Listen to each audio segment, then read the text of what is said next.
Wednesday, everybody, and you know what that means. Lots of soccer being played all over the place. Sean is here. No, he's there.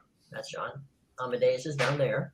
And we're here to talk soccer and other things. So, guys, um, some fun stuff going on this afternoon. Who's playing whom and what should we pay attention to? United's lineup just came out. Not real happy. I get Martial on the bench. Wait a second. Whoa.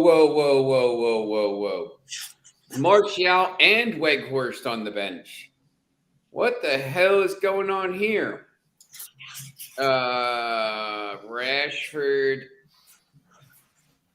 and Anthony. They got money on the game? Sancho. Nah, I don't usually bet on Manchester United. No, I'm talking. Oh, I don't know. I'm trying. They look. Take this. You gotta. Sometimes you gotta rest the guys. No, you rest guys, but this, Brentford scores goals. So, let's see. You got Delot, Varane, Martinez, Shaw, Sabitzer, McTominay, Fernandez, Anthony, Sancho, Rashford. I don't know. Maybe they're playing a 4-3-3, or maybe they're playing a 4-2. Fernandez in the middle.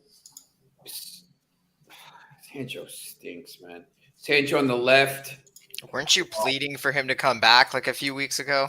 Yeah, he stinks, man. Not much anymore. I would have rather have played Pulisic. No, look, you know who they need? Martial. Martial. Here's the thing. They'll have it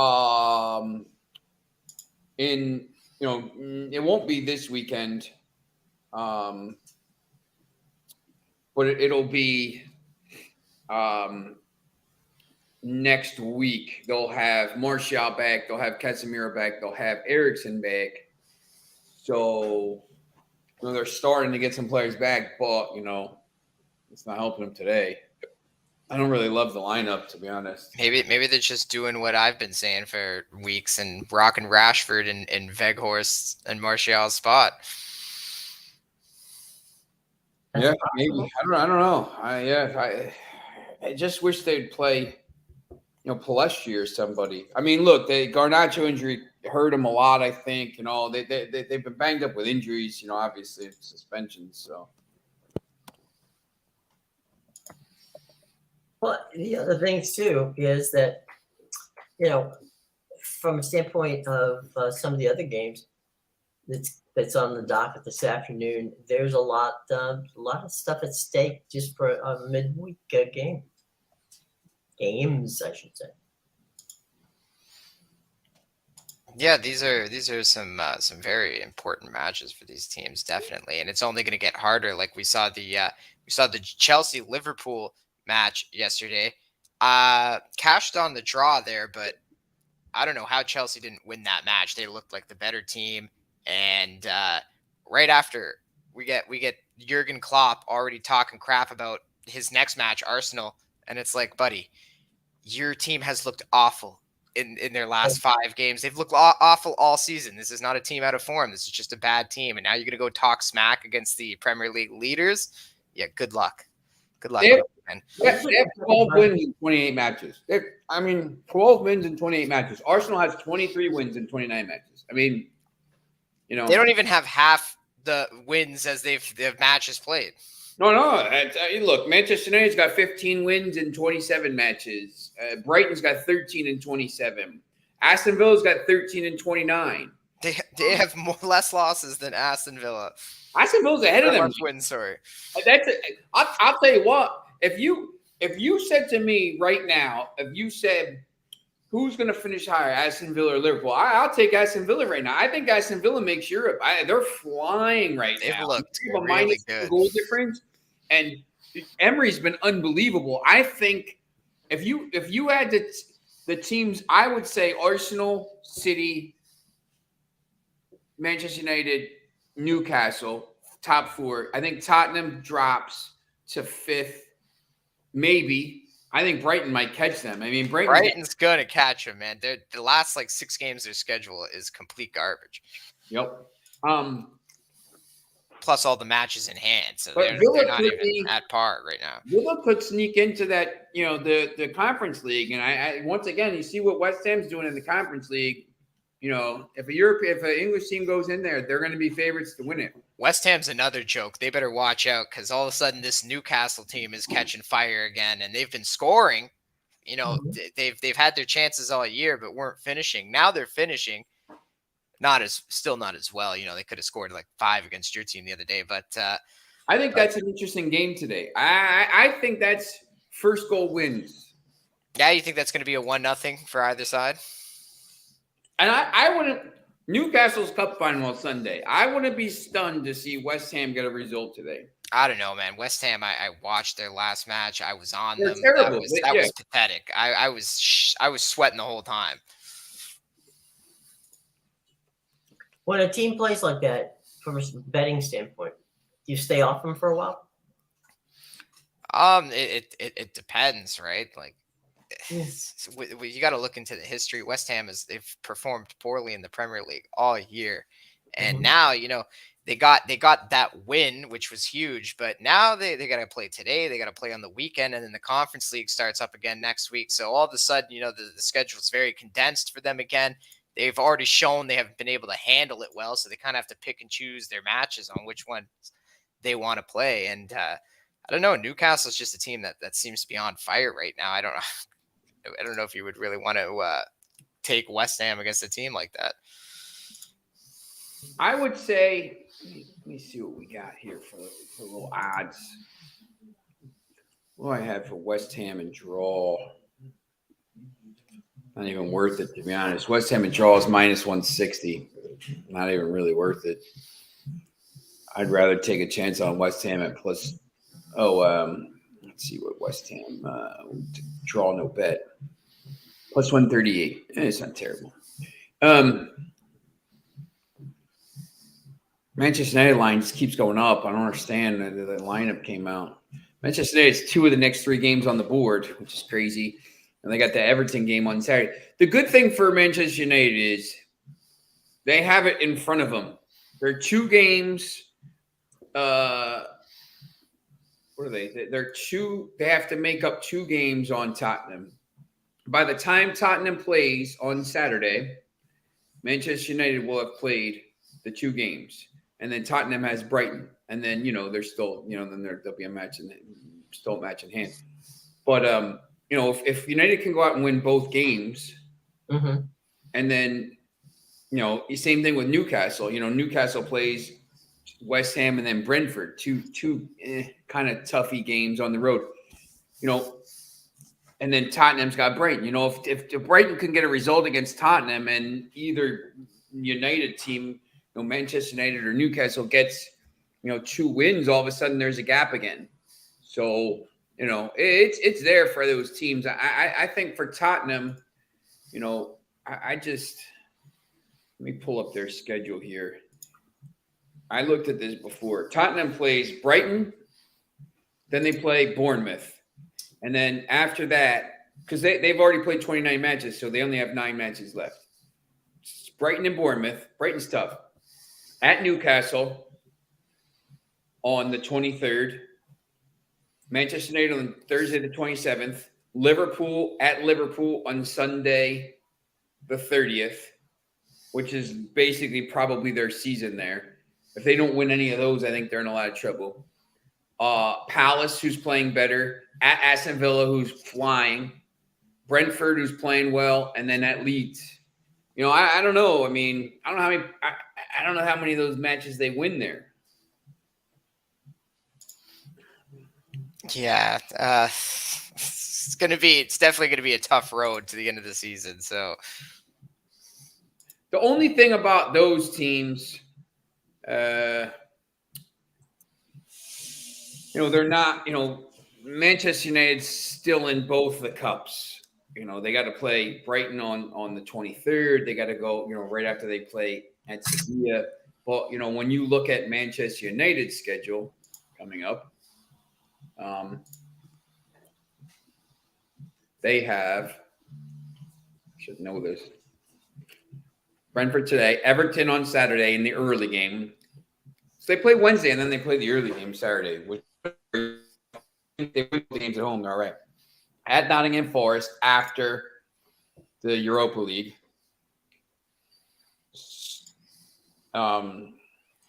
Spurs on Thursday, April 27th. So they play Everton at home on Saturday, Europa League. So they get an extra couple days off for the Europa League, which they usually don't get. Hopefully they just drill Sevilla in that first game. At Nottingham Forest, right after the thing. Thursday, they're off. They play Sevilla, then they're off. Then they play because they play Brighton in the FA Cup. They play Spurs on that Thursday. Home against Aston Villa on Sunday. Away to Brighton, tough.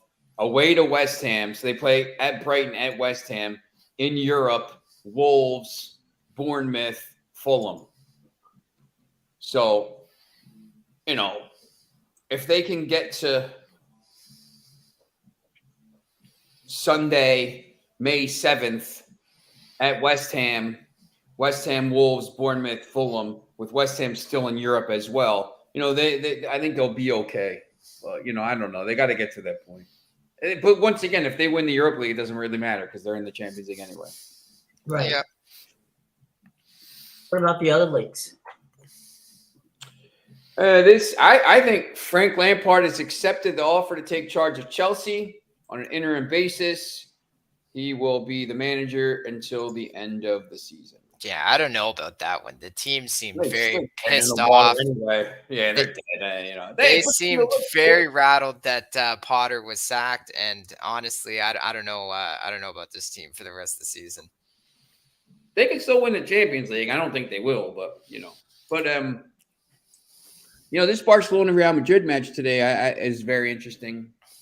Real Madrid is just talking to Paul Kemp for Amarga Football Daily, which started today, and he's a Real Madrid fan.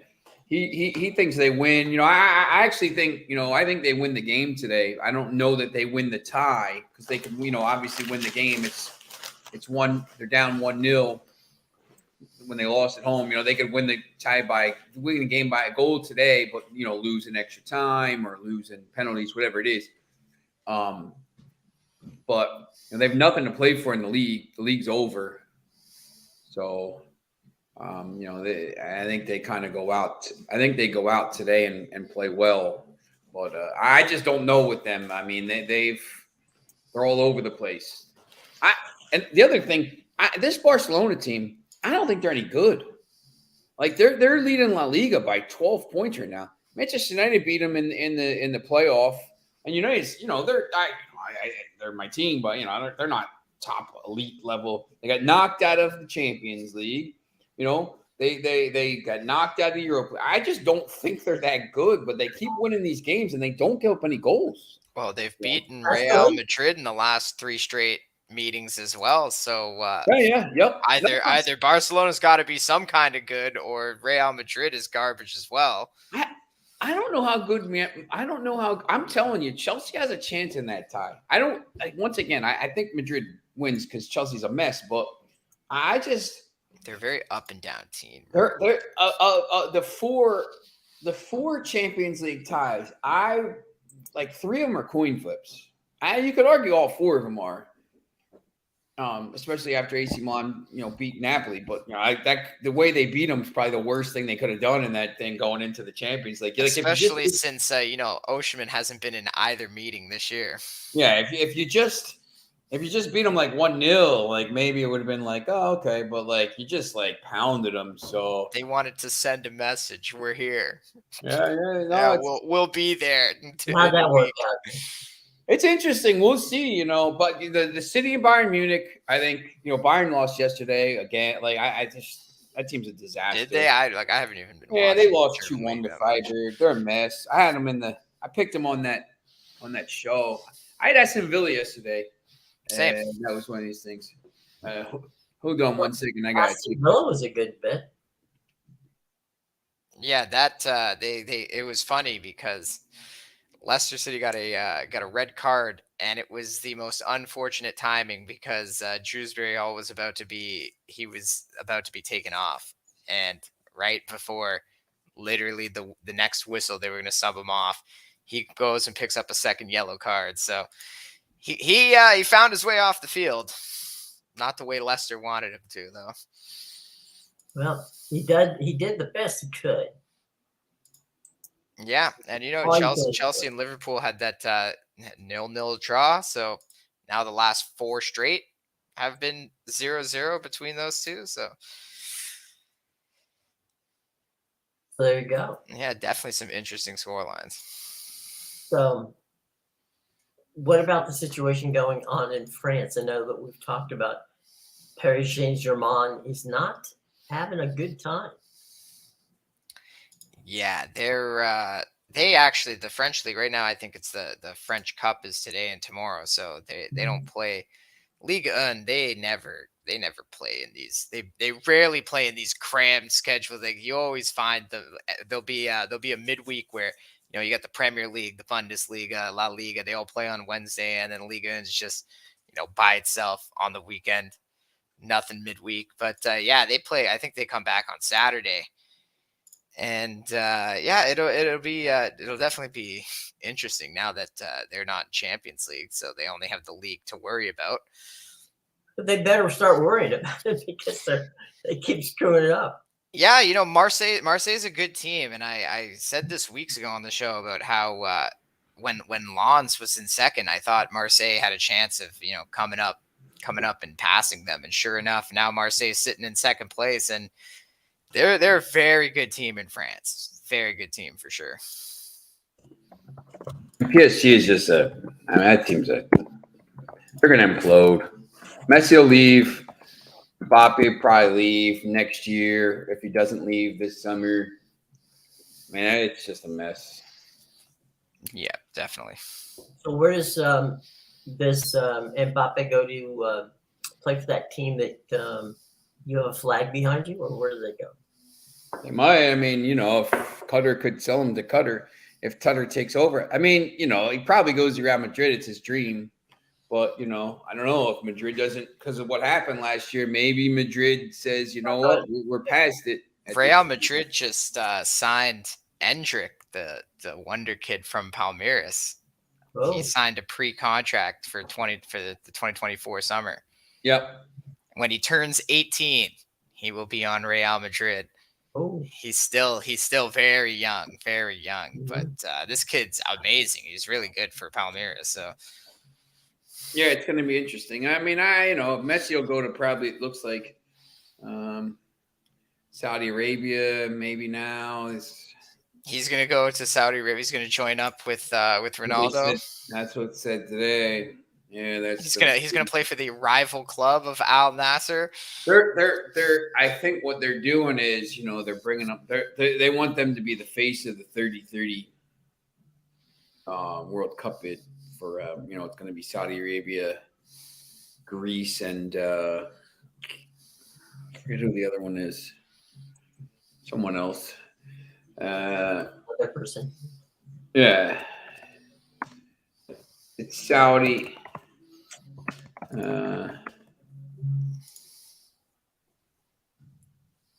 Egypt, Greece, Saudi Arabia. Okay. Which would be interesting. That is literally a like multi-continent right there. Yeah, it's weird. I don't know how long it would take to see. I mean, because Greece and Saudi Arabia doesn't even. It's like you got to fly over, some other countries here to, you got to fly over Jordan and Israel. Egypt and Saudi Arabia are right next to each other, and Greece is kind of across the way, but so it's probably easy to fly back and forth there. Yeah, they're all in like the same vicinity, but it's interesting because you got Greece and Europe, Egypt, Africa, Egypt. The Egypt, they'll be playing in Cairo and Alexandria probably, and Athens and right. So from Greece to Athens to Cairo is basically the same distance as flying from Milan to Rome. So, it's actually probably not that bad of a flight. Saudi's a little bit further away, but it's I don't know how they'll do that. But yeah, it's the other bids are Spain, Portugal, and Morocco, which is, they're right next to each other. I mean, Spain, Portugal, Morocco I would say, is probably the, you could ride your bike from Morocco to Gibraltar if there was then maybe they'll build a bridge for it, They might. across the strait there. I think it's only all these sports gambling specialists in Gibraltar. Right. Yeah, look, I mean, there's only, I mean, By boat. I feel like it's about 20 miles or something like that, maybe less. But yeah, and then Portugal's right there. So, I mean, there's trains. So you don't have these teams will fly, but you could take trains from Lisbon to Madrid and all that stuff, and it doesn't take that long. So you don't really have to fly and everything. And so yeah, look, I see what I see what the Saudis are trying to do there, because like it is, they picked two big countries, good countries to go in with the bid for them. I agree with you. Spain, Portugal, Morocco is probably the better place to have it, but I think they might side with Saudi Arabia, obviously for the money, but also because you get the selling aspect of, we got a European, an African, and an Asian country in there, so if you go with us, the World Cup is literally represented. Yeah, that's right. Hey, your guys here, Colin O'Duty. Yeah, talking about Bernard Byrne again. Yeah, he was. We keep getting that one, and of course we all say, nobody doesn't like an Irish banker. It's always fun. So, yeah. And by the way, he was very kind to offer, an opportunity for us to join Fortnite. I don't play that, but Colin O'Duty told us to join Fortnite. Isn't that what it was yesterday? Yeah. Drop your Fortnite there, buddy. We'll be on tonight. We'll be on tonight. You play Fortnite? Okay.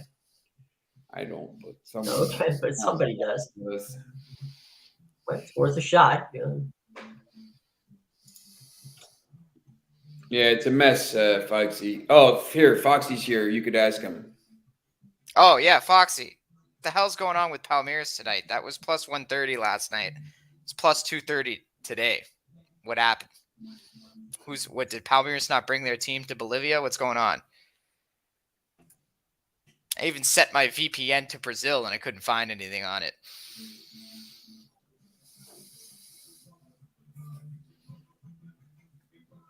Today's results mean Lampard and Gerrard now have more Premier League managerial defeats between them than Graham Potter, and in 10 fewer games. That was from August 6th, 2022, and now he's back managing the team. Or he's back managing a team. Yeah, and to respond to Foxy's comment there, Italy's something else, man. They had the same issues with Balotelli when it was on Brescia. They're just living in like the retro times. Have you ever been to Italy, Foxy? They're like so in the past.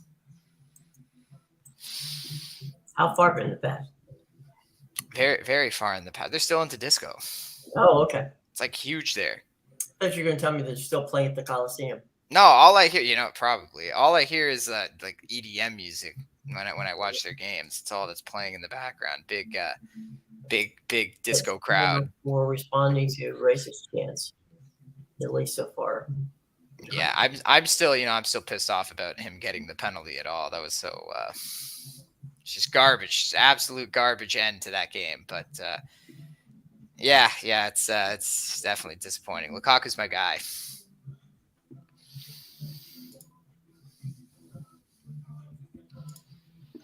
See what he says here. Anything? Nope.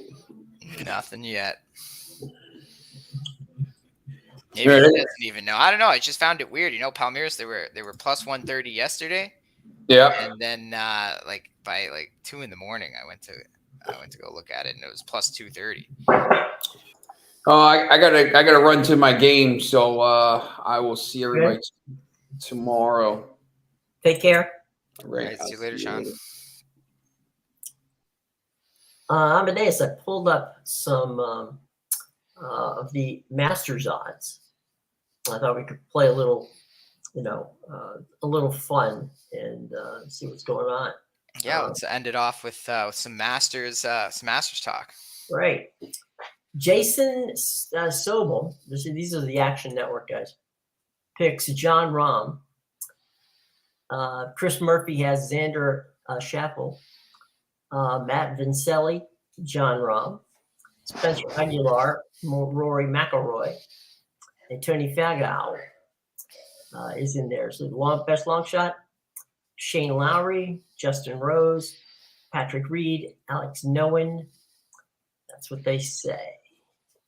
Yeah, Shane Lowry's a name I've heard tossed around, and I think a big reason is it because of how bad the weather's going to be, and obviously him being from Ireland, he's used to the old weather over there. Rory, yeah, playing in those kind of conditions. But yeah, John Rahm, I don't know, he never really performs well at this course, and like I said, I don't think it's going to be somebody with a long drive that's going to win this one. I think the irons are going to be important here. Right. I kind of, I don't know why, I kind of like Scotty Scheffler. He won last time. Yeah, you think he repeats? It's hard to do. I mean, no question about that. Hard to do. But he plays that course really well. So, it's not just that he won. He's had some top 5 finishes. He's really been a consistent player there. And if nothing else, consistency is really huge when it comes to, the Masters. But I don't know. I don't know why I have a feeling Scotty Scheffler. But yes, that would be my. Yeah, that's another one I've heard about too. Yeah, I mean, John Rahm has really been consistent over the years, so I don't think you could go wrong with any of those guys. As far as I think yesterday we talked about it, that we gave Tiger the pass that he was probably going to make the cut, but not go much further. I don't even know if he makes the cut now with the weather and the hills of the course. Like it's going to be really tough for him. Yeah, he needed this weekend to be dry, and it did not come in dry for him.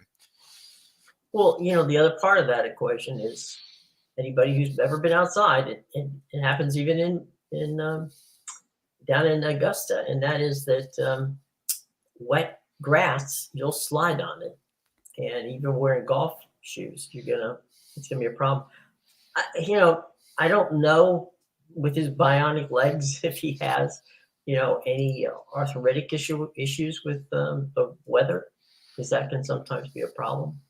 So I don't know. You may be right. Maybe he just blasts it and doesn't make it. It's definitely going to be a tough slog for him. Let's see if we can get some more. I thought we'd get odds on that. That was my mistake. I actually hit the wrong button there. But yeah, those are the guys who CBS. Okay. CBS tells us. Oh, Scotty Scheffler. Of course, go with the big favorites. Yeah, go with the guy who won last time. We got a response from Foxy here just on that question I asked him.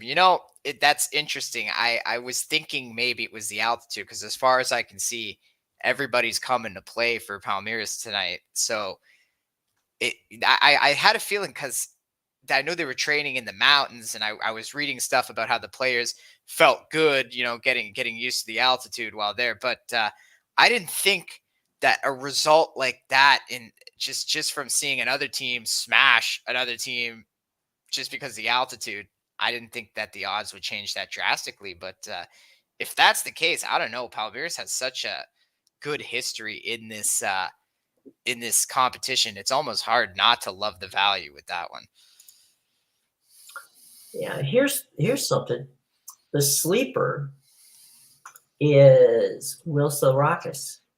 Oh yeah. That's another one I was looking at. Zalatoris he was good last year. He's talking about a guy, anybody who can chip off the cart path and get it that close to the pin, they're good. They're good in my books, that's for sure. That's definitely a plus. All right, here's For a me, I was more concerned about the club. I was like, right, man. you broke it, man. And then I had my mom telling me, like, you can just buy a new one. He's got so much. I'm like, that's not the point. He's got to finish now with a Right. scuffed wedge. Like, They don't. I mean, they gotta buy. He's not buying it, but they'll give him. yeah, it's about getting past the 18th. He's still Yeah. got to make it past the 18th. You got to get through that round now with the scuffed club. The one thing that he can't do is, they can't. I will say this. On a golf tournament one time, I don't know why, I can't remember where it was. I was in the club in the in the pro shop, and it was the turn, and Tom Weiskopf came into the clubhouse. Into the pro shop, and bought a golf club, because the one he was using, when he went to take it off, he kind of flipped it, and it went out into the water. Oh so my he couldn't God. get it. So I thought you were gonna tell me he wrapped it around a tree or something. well, I'm not sure you can buy clubs at the on the turn, but he definitely bought a golf club.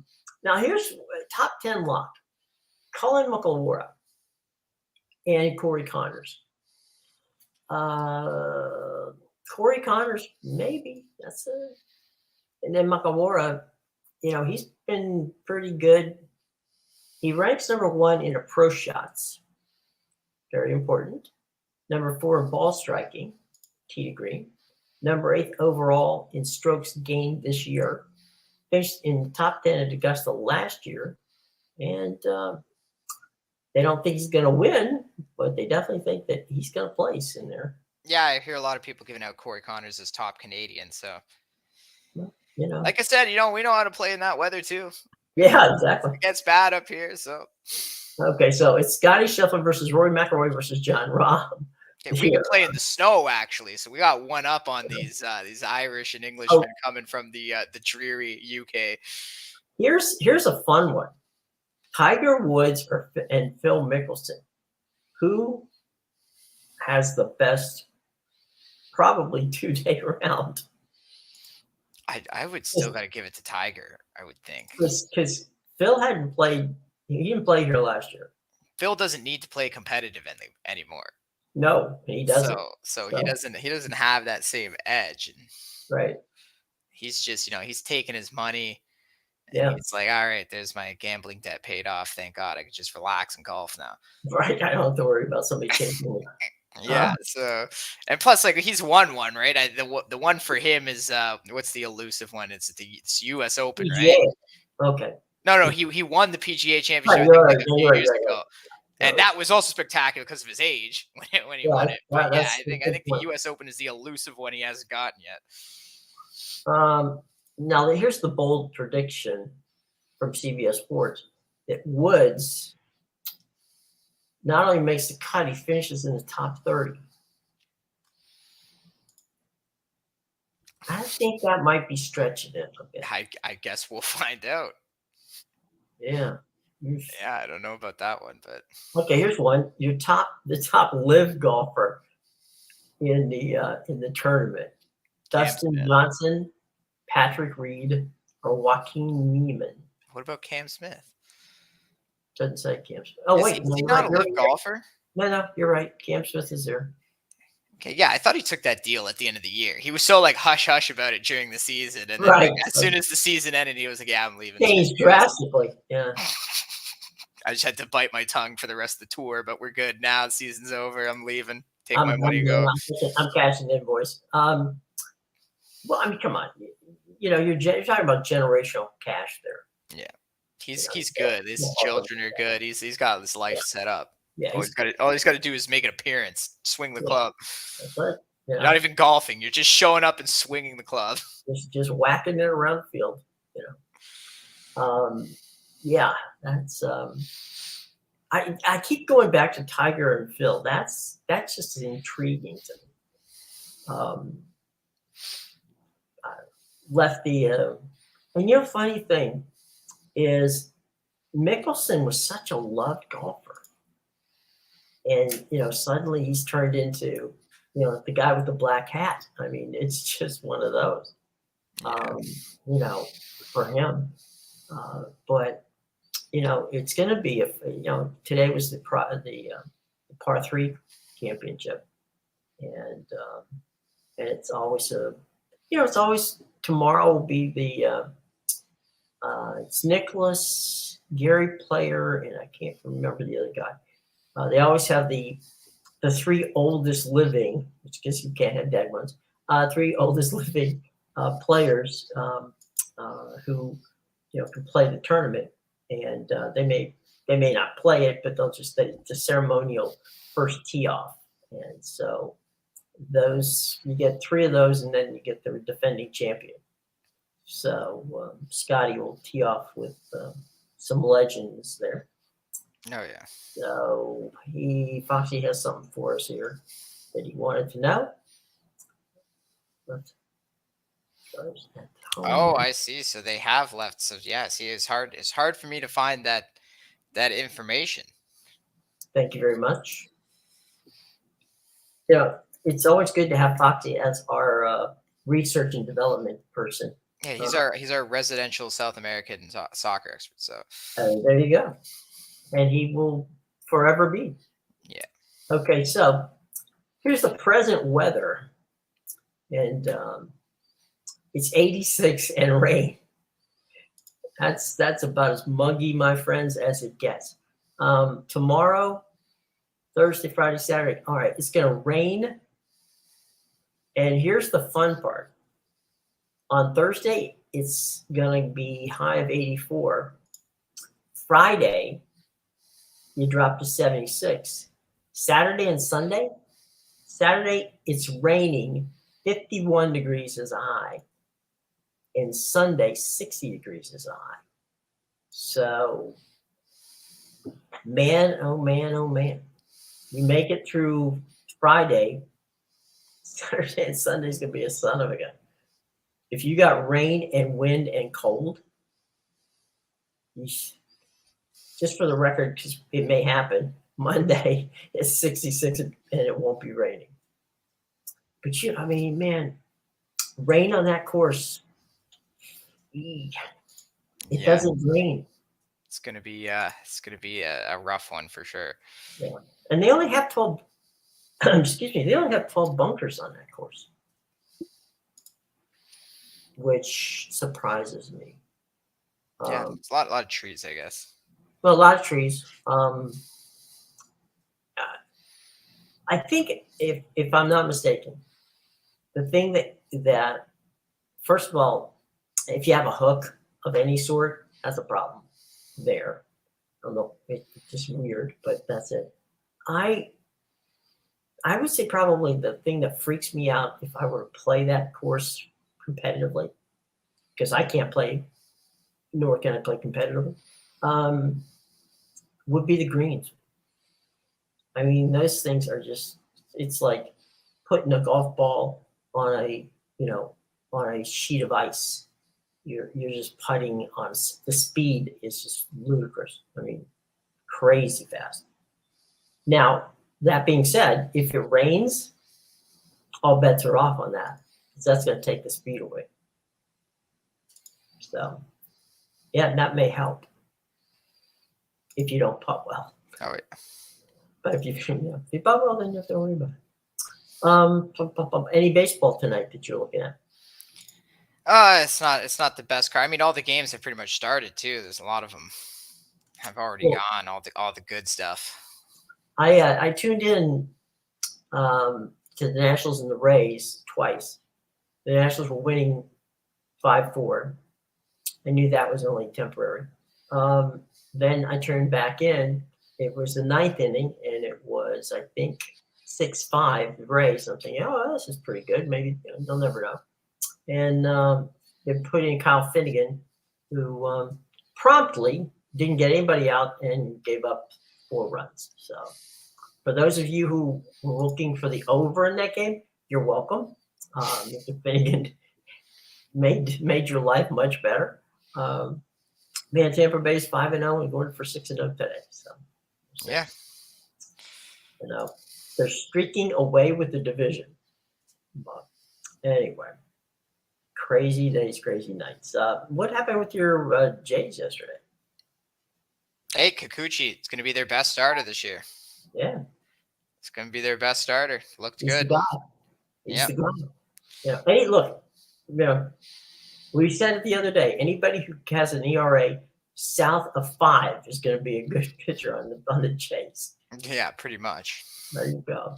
All right. Well, look, we will get you out of here so you can go do your other duties, which definitely are important. And we'll move from there, and we'll be back.